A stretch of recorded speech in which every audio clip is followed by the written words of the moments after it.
স্বাগত নিউজ 24 দিনের সংবাদে, সাথে আছি আমি আরিফা হোসেন।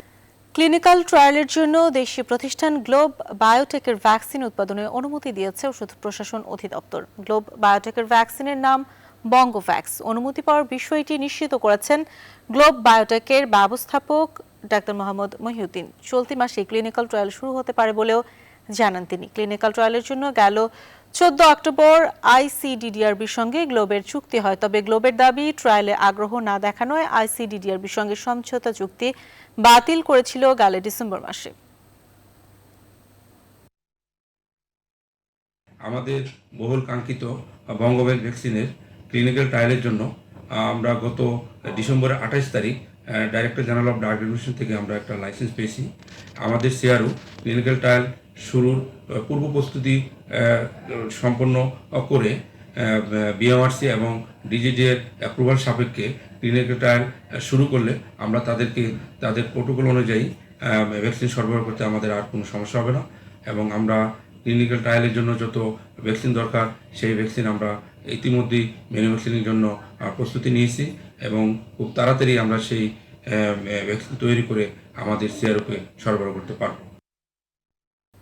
সেরাম ইনস্টিটিউটের মাধ্যমে অক্সফোর্ডের টিকা পেতে কোনো কারণে বিলম্ব হলে ভারতের কোভ্যাক্স টিকা দ্রুত পাওয়া যাবে বলে জানিয়েছেন স্বাস্থ্য অধিদপ্তরের অতিরিক্ত ডাক্তার সেব্রিনা ফ্লোরা। বুধবার সাংবাদিকদের সাথে আলাপকালে তিনি জানান, টিকা প্রয়োগের গাইডলাইনও তৈরি হচ্ছে।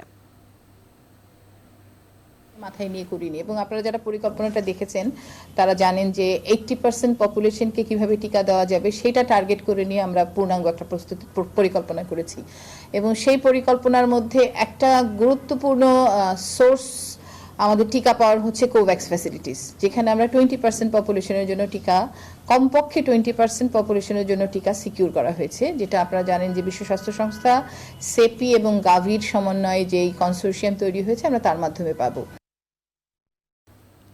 করোনা ভ্যাকসিন জনগণের কাছে পৌঁছানো অনিশ্চিত হয়ে পড়েছে বলে দাবি করেছেন বিএনপি স্থায়ী কমিটির সদস্য ডক্টর খন্দকার মোশাররফ হোসেন।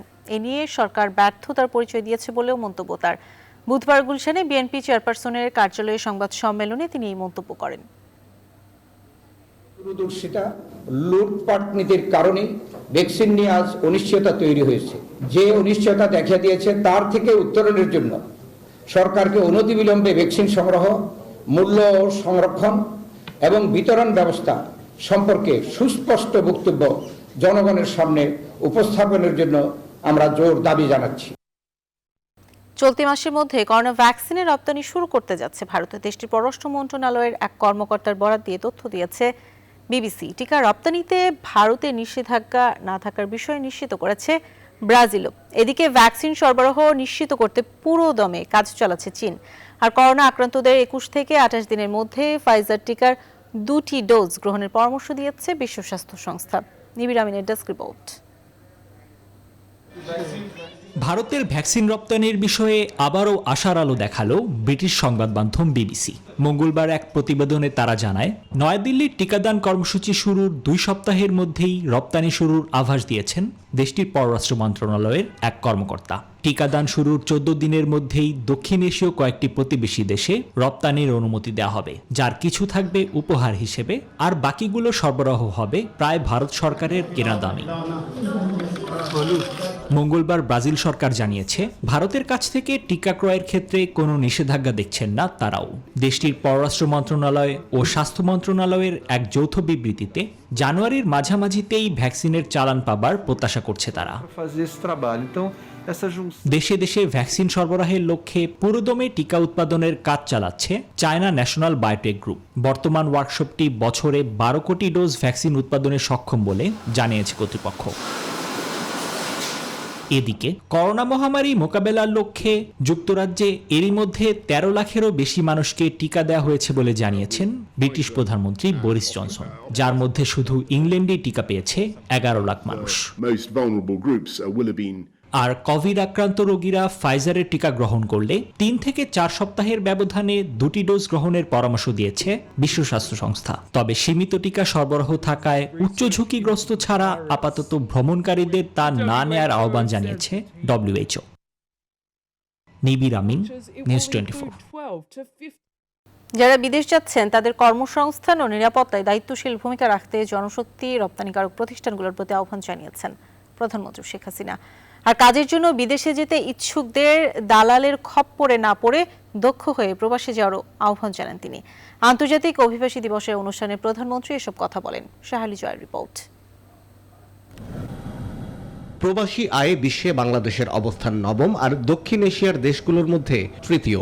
বর্তমানে বিশ্বের 173টি দেশে 1 কোটির বেশি বাংলাদেশি কাজ করছেন। গেল অর্থ বছরে তারা দেশে পাঠিয়েছেন প্রায় 1,54,742 কোটি টাকা।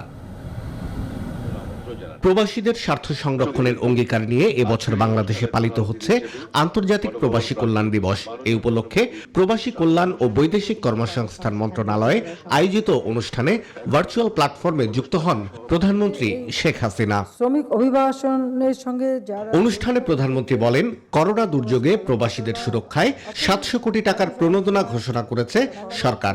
জানান, প্রবাসে দক্ষ জনশক্তি পাঠাতে সব উপজেলায় কারিগরি প্রতিষ্ঠান গড়ে তোলা হচ্ছে।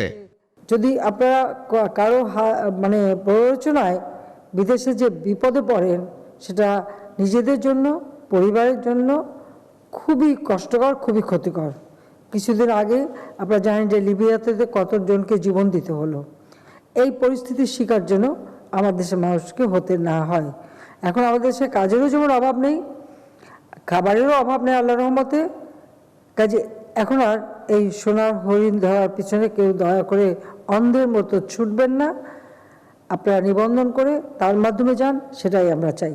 প্রবাসীদের কল্যাণে তাদের সুরক্ষা এবং সম্মান নিশ্চিত করতে সংশ্লিষ্টদের নির্দেশ দেন সরকার প্রধান।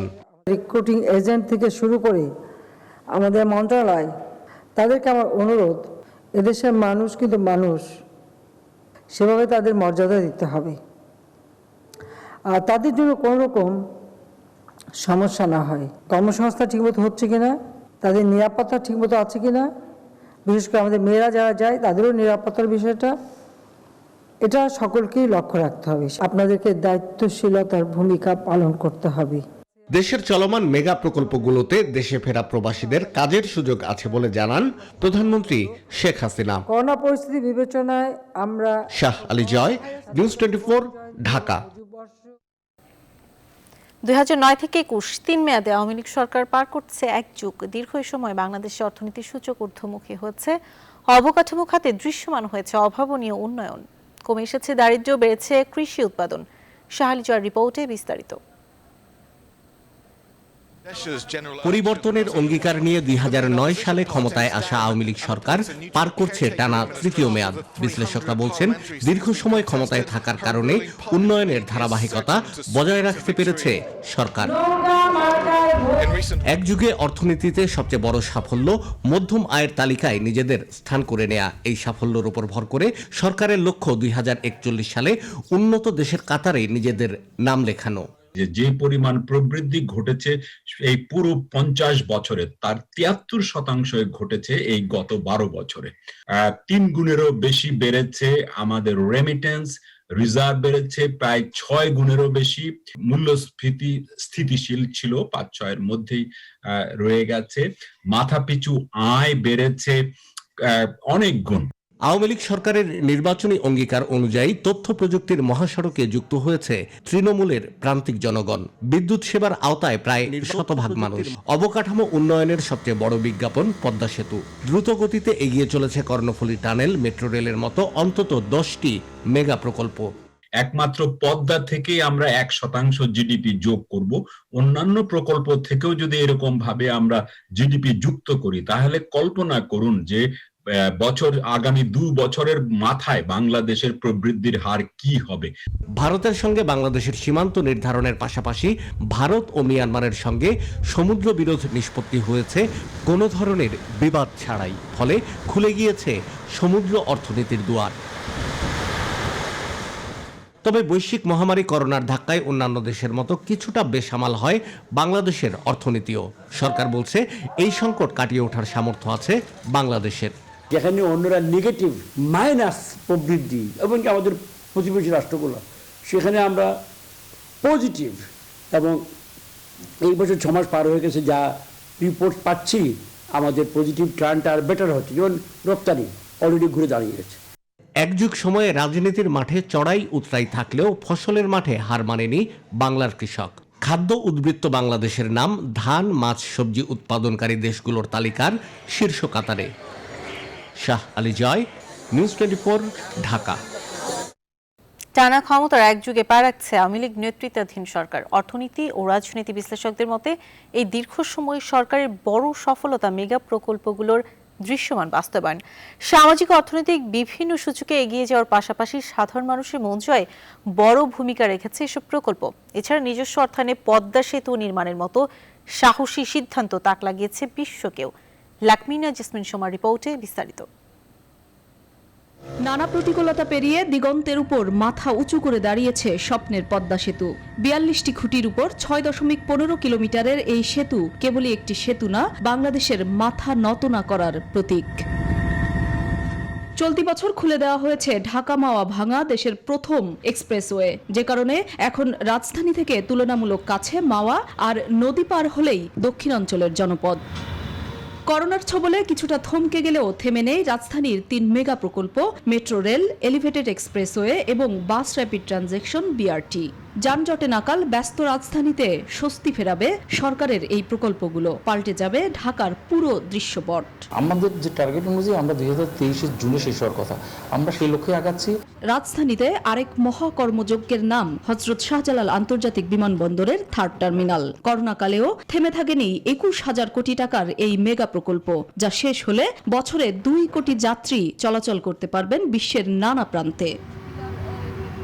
করোনার মধ্যেও আনুষ্ঠানিকভাবে নির্মাণ কাজ শুরু হয় মাতারবাড়ি গভীর সমুদ্র বন্দর প্রকল্পের। 2026 সাল নাগাদ জাহাজ ভিড়তে পারবে মাতারবাড়ি সমুদ্র বন্দরে। মহামারীতে ধীরে হলেও বাস্তবায়নের পথে হাঁটছে চট্টগ্রামের কর্ণফুলী টানেল। এরই মধ্যে শেষ হয়েছে একটি টিউবের খনন কাজ। পুরো প্রকল্পের অগ্রগতি প্রায় 60%। 2022 সালে প্রকল্প শেষের টার্গেট নিয়ে এগোচ্ছে কাজ। নির্ধারিত সময়ের মধ্যে আমরা টানেলের কাজ সম্পূর্ণরূপে সম্পন্ন করার জন্য জোর প্রচেষ্টা চালিয়ে যাচ্ছি। আওয়ামী লীগের নেতৃত্বে টানা সরকার গঠনের বড় সুফল মেগা প্রকল্পগুলো, বলছেন বিশেষজ্ঞরা। পদ্মা চালু হবার সাথে সাথে সেখানে ব্যবসা বাণিজ্যের অনেক প্রসার ঘটবে, FDI যাবে। একইভাবে পায়রা বন্দর যদি শেষ করতে পারি তাহলে পদ্মা ব্রিজের আমরা সুযোগটা নিতে পারবো। আজকে পদ্মা ব্রিজ ছোট মাঝারি ক্ষেত্রের শিল্পে বিপ্লব ঘটাবে। নেতৃত্ব না থাকলে কোনো দেশে কোনোদিন কোনো উন্নয়ন হয় না। ওই সময় ছিল বঙ্গবন্ধু, এখন অর্থনৈতিক মুক্তির যে যুদ্ধ আমাদের শুরু হয়েছে, সেই যুদ্ধে নেতৃত্ব দিচ্ছেন আজকের প্রধানমন্ত্রী জননেত্রী শেখ হাসিনা। বিশ্লেষকরা মনে করেন রাজনৈতিক ও অর্থনৈতিক স্থিতিশীলতা অর্জনের পেছনে অন্যতম ভূমিকা রেখেছে সরকারের উন্নয়ন কর্মযজ্ঞ। দেশের মানুষের মাথাপিছু আয় এবং জীবনমান উন্নয়নের পাশাপাশি বিশ্বের বুকে উন্নয়নের নানা সূচকে এগিয়ে যাচ্ছে বাংলাদেশ। বিশ্লেষকরা বলছেন করোনার ধাক্কা সামলে মেগা প্রকল্পগুলোকে এগিয়ে নিয়ে যাওয়াই এই সরকারের সামনে এখন সবচেয়ে বড় challenge. লাকমিনা jasmine Soma, news 24, Dhaka. গেল 2 বছরে কক্সবাজারকে ঘিরে নেওয়া হয়েছে 25টি মেগা প্রকল্প সহ 77টি উন্নয়ন প্রকল্প। এগুলো বাস্তবায়িত হলে পাল্টে যাবে কক্সবাজারের চেহারা। একই সঙ্গে জাতীয় অর্থনীতির বড় একটি অংশের যোগান আসবে এখান থেকে, এমন মত বিশ্লেষকদের। এরই মধ্যে উন্নয়ন প্রকল্পে জমি অধিগ্রহণে ক্ষতিপূরণের চেক হস্তান্তর শুরু হয়েছে। কোনো প্রকার হয়রানি ছাড়া টাকা পেয়ে খুশি জমি মালিকরাও। কক্সবাজার থেকে আইবুল ইসলামের তথ্যচিত্রে ডেস্ক রিপোর্ট। কক্সবাজারকে একটি উন্নত ও পরিপূর্ণ পর্যটন নগর হিসেবে গড়ে তুলতে শেখ হাসিনা সরকার পরিকল্পিতভাবে একের পর এক উন্নয়ন প্রকল্প বাস্তবায়ন করে যাচ্ছে। গেল 2 বছরে এখানে নেওয়া হয়েছে 25টি মেগা প্রকল্প সহ 77টি উন্নয়ন প্রকল্প। এসব প্রকল্পে 3 লক্ষ কোটি টাকার অধিক বিনিয়োগ করা হচ্ছে। এরই মধ্যে এসব প্রকল্পে প্রায় 14,000 একর জমি অধিগ্রহণ করা হয়েছে। জমি অধিগ্রহণে ক্ষতিপূরণ ধরা হয়েছে 5,694 কোটি 61,47,000 টাকা। এর মধ্যে 3,610 কোটি টাকার চেক দেওয়া হয়েছে ক্ষতিগ্রস্তদের। কোনো হয়রানি ছাড়া টাকা পেয়ে খুশি জমির মালিকরা। আমরা যেগুলা ক্লিয়ার আছে ওই দাগগুলো আমরা চেকগুলা সুন্দরভাবে তুলতে পারতেছি। আমি যে টাকাটা যে পাইছি জেলা প্রশাসকের থেকে যে কোড়া এসে আমার কোনো হয়রানি হয়তো হয়নি। মাতারবাড়িতে কয়লা ভিত্তিক তাপ বিদ্যুৎ কেন্দ্র, LNG ও আলট্রা সুপার ক্রিটিক্যাল কোল ফায়ার সহ বিভিন্ন উন্নয়ন প্রকল্পের কাজ চলমান রয়েছে। এসব প্রকল্পের অধিগ্রহণকৃত জমির মালিকদের স্বচ্ছতার মধ্য দিয়ে ক্ষতিপূরণের টাকা দেওয়া হচ্ছে বলে জানালেন সংশ্লিষ্টরা। 2008 সনের পর থেকে এই মুহূর্তে আমাদের চলমান অধিগ্রহণ মামলা সংখ্যা 77 এবং এতে যে পরিমাণ ক্ষতিপূরণের টাকা রয়েছে তার সিংহভাগ আমরা দিয়ে দিয়েছি। আমরা আশ্বস্ত করতে চাই জনগণকে যে তারা যেন তাদের নিজেদের আবেদনটা নিজে করেন, নিজে নিয়ে আসেন এবং নিজের টাকা নিজে বুঝে নেন। আমরা সেই আহ্বান জানাবো। উন্নয়ন প্রকল্পগুলো বাস্তবায়িত হলে দেশের অর্থনৈতিক অঞ্চল হিসেবে গড়ে উঠবে কক্সবাজার, আর উন্নত ও পরিপূর্ণ পর্যটন নগরী হিসেবে বিশ্বে পরিচিতি পাবে এই স্থান, এমন অভিমত বিশ্লেষকদের। Desk report, news 24। নিউজ 24 দিনের সংবাদের সময় হলো একটা বিরতি, সঙ্গেই থাকুন। আরও এক বেশ স্বাগত, দেখছেন নিউজ 24 দিনের সংবাদ। দর্শক, সচিবালয়ে ব্রিফ করছেন স্বরাষ্ট্রমন্ত্রী আসাদুজ্জামান খান কামাল। আমরা সরাসরি যাচ্ছি সেখানে। ফিরিয়ে দিতে পারি মায়ানমারে, সেইটাই ছিল মূল কথা। আপনারা ইতিমধ্যে দেখেছেন আমাদের স্বরাষ্ট্র মন্ত্রণালয়ের নেতৃত্বে একটা টিম গিয়েছিল, যেখানে আমরা ওদের সর্বোচ্চ ইসের সঙ্গে আমরা আলাপ করেছি, স্টেট কাউন্সিলরের সঙ্গে এবং তাদের কয়েকজন জেনারেলের সঙ্গে আমাদের আলাপ হয়েছিল। সেখানে অনেক কিছু মানে সিদ্ধান্ত হয়েছিল, ওই যৌথ কমিটি হয়েছিল, বর্ডার কন্ট্রোল কমিটি হয়েছিল, কিন্তু সেগুলো কোনো কাজে আসেনি। তারপর আমরা সবসময় বলেছি যে আমাদের মাননীয় প্রধানমন্ত্রী যেই ফর্মুলা দিয়েছেন জাতিসংঘে, সেইটাকে ফলো করে এদের যত তাড়াতাড়ি পারার নিয়ে যাওয়ার জন্য আমাদের পররাষ্ট্রমন্ত্রী মহোদয় বিগত দিনে অনেকবার গিয়েছেন, অনেক কথা হয়েছে, কিন্তু কোনোটাই কাজ হয়নি। তো আমরা আমাদের আজকে পররাষ্ট্রমন্ত্রী মহোদয় আবারও কনফার্ম করেছেন যে তিনি বায়োলেটারাল, ট্রাইলেটারাল, মাল্টিলেটারাল সব বিষয়ে তিনি সবভাবে তিনি আলোচনা চালিয়ে যাচ্ছেন। তিনি আশাবাদী তারা খুব শীঘ্রই নেওয়ার প্রক্রিয়া শুরু করবেন। এই ছিল মোটামুটি আজকের এই মিটিংয়ের মানে আলোচনার বিষয়বস্তু। সচিবালয়ের স্বরাষ্ট্রমন্ত্রী আসাদুজ্জামান খান কামালের বক্তব্যে আমরা যুক্ত ছিলাম। বাস পোড়ানোর ঘটনায় রাজধানীর বিভিন্ন থানায় করা পৃথক 13 মামলায় বিএনপির 178 নেতাকর্মীর আগাম জামিন মঞ্জুর করেছেন হাইকোর্ট। জামিন আবেদন শুনানি নিয়ে বুধবার বিচারপতি হাবিবুল গনি ও বিচারপতি রিয়াজউদ্দিন খানের হাইকোর্টের দ্বৈত বেঞ্চ এই আদেশ দেন। ঢাকা 18 আসনে উপনির্বাচন চলাকালে গেল 12 নভেম্বর দুপুরের পর থেকে রাত 8:30 পর্যন্ত রাজধানীর বিভিন্ন এলাকায় মোট 11টি বাসে অগ্নিসংযোগের ঘটনা ঘটে। এসব ঘটনায় বিএনপি ও এর অঙ্গ সংগঠনের নেতাকর্মীদের দায়ী করে রাজধানীর বিভিন্ন থানায় মামলা হয়। এসব মামলার আসামি বিএনপির কয়েকশো নেতাকর্মী। এসব মামলায় বিএনপির 140 নেতাকর্মী হাইকোর্টে আগাম জামিনের আবেদন করেছিলেন।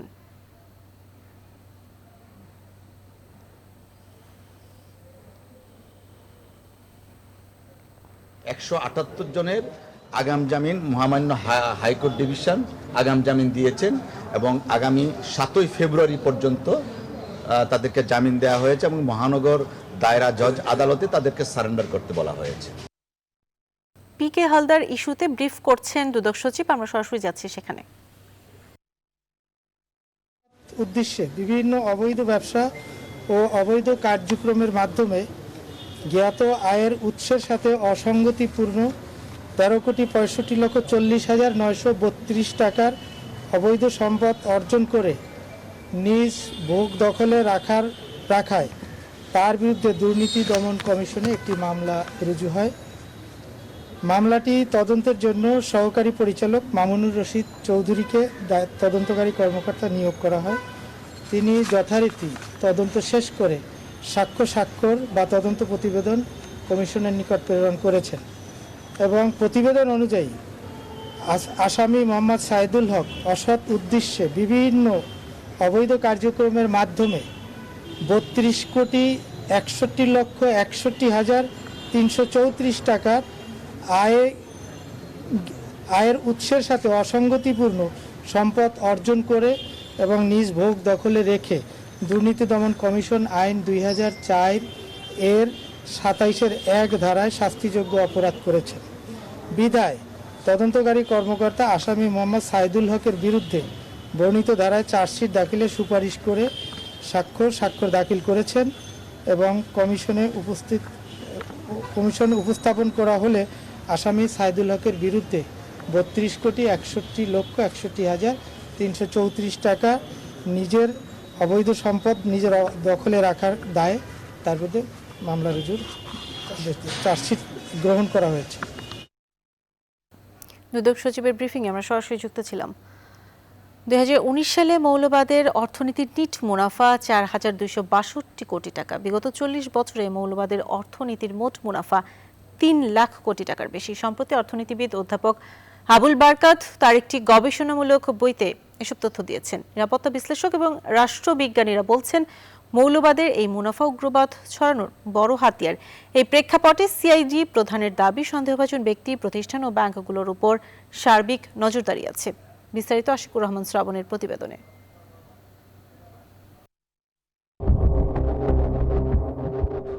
গত প্রায় 2 দশক ধরে আলোচনায় মৌলবাদের অর্থনীতি।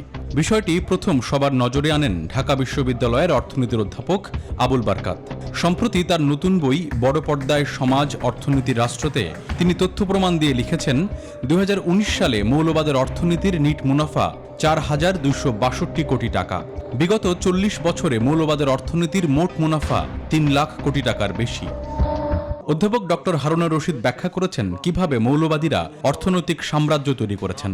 হসপিটালের নামে বলেন, ইন্স্যুরেন্সের নাম বলেন, ব্যাংকের নামে বলেন, অন্যান্য আর্থিক প্রতিষ্ঠানের নামে তারা বিনিয়োগ করছে। আর যেহেতু এটা একটা ক্যাডার বেসড অর্গানাইজেশন, কাজে তাদের বিভিন্ন স্তরে যারা নেতাকর্মী আছে তাদেরকে মাসোয়ারা দেওয়া হয়। যে মৌলবাদের অর্থনীতি, ওই অর্থনীতি জঙ্গিবাদের অর্থনীতিও বটে একই সঙ্গে। অধ্যাপক আবুল বারকাত তার বিশ্লেষণে দেখিয়েছেন কিভাবে ত্রিভুজ কৌশলে মৌলবাদের রাজনীতি ও উগ্রবাদ একে অপরের পরিপূরক হিসেবে কাজ করছে। সেই সূত্রে নিরাপত্তা বিশ্লেষকদের অভিমত, শক্তিশালী মৌলবাদী অর্থনীতি সবসময়ই জঙ্গিবাদে ব্যবহার হওয়ার শঙ্কা থাকে। এই যে মৌলবাদের অর্থনীতি যে কথাটি বললেন, যেটা জঙ্গিবাদ এবং উগ্রবাদ সরানোর সবচেয়ে বড় একটি শক্তি, তাকে কিন্তু আমরা মোকাবেলা করতে পারিনি এবং অর্থনৈতিক শক্তি বিস্তার লাভ করছে বিধায় তাদের সাংগঠনিক যে নীরব তৎপরতা সেটা কিন্তু বৃদ্ধি পাচ্ছে। পুলিশের অপরাধ তদন্ত বিভাগ সিআইডি প্রধান জানান, জঙ্গি অর্থায়ন বিষয়ে সবসময় সতর্ক অবস্থানে তারা। এই ফান্ডিং এর এগেইনস্টে কিন্তু অল আউট এফোর্ট নেওয়া হয়েছে।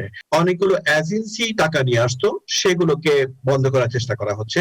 অনেকগুলি ব্যাংক এটাতে জড়িত ছিল, সেই ব্যাংকগুলোকে ইন্টারন্যাশনালিও জরিমানা করা হয়েছে।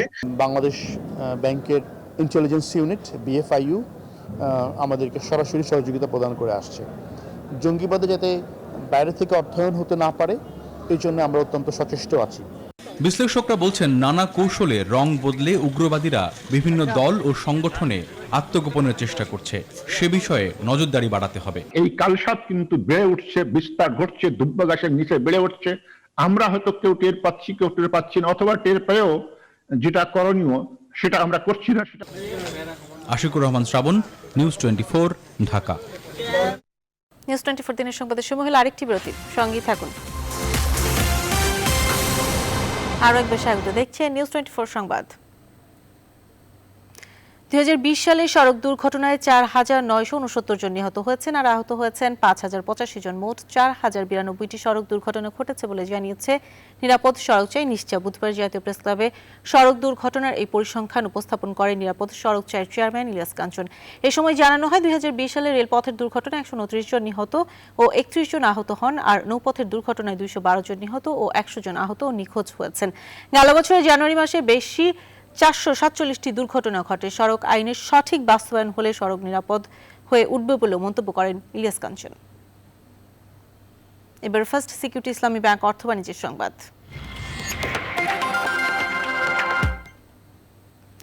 নতুন বছরের শুরুতেই বাজিমাত করছে দেশের পুঁজিবাজার। দীর্ঘদিন পর ঢাকার বাজারে লেনদেনও ছাড়িয়েছে 2,000 কোটির ঘর। নিয়ন্ত্রক সংস্থা BSECর IPO নীতিমালা পরিবর্তনের জন্য আরও 4-5 হাজার কোটি টাকা বিনিয়োগ বাড়তে পারে বলে প্রত্যাশা করছেন সংশ্লিষ্টরা। বিশেষজ্ঞরা বলছেন, এমন পরিস্থিতিতে গুজবে কান না দিয়ে জেনে বুঝে বিনিয়োগ করতে হবে সাধারণ বিনিয়োগকারীদের। সময় হলো আরেকটি বিরতির, সঙ্গেই থাকুন। আরো একবার স্বাগত, দেখছেন নিউজ 24 সংবাদ। হৃদরোগের ধকল কাটাতে আজকের দিনটাও হাসপাতালে কাটাবেন সৌরভ গাঙ্গুলি। চিকিৎসকরা জানিয়েছেন, তার সব রিপোর্ট সন্তোষজনক, ইচ্ছা করলেই বাড়ি ফিরতে পারবেন। তবে সৌরভ গাঙ্গুলি নিজে আরেকটা দিন হাসপাতালে থাকতে চায়, তাকে আজ ছাড়া হচ্ছে না। এই ছিল সংবাদ। এতক্ষণ সাথে থাকার জন্য ধন্যবাদ সবাইকে।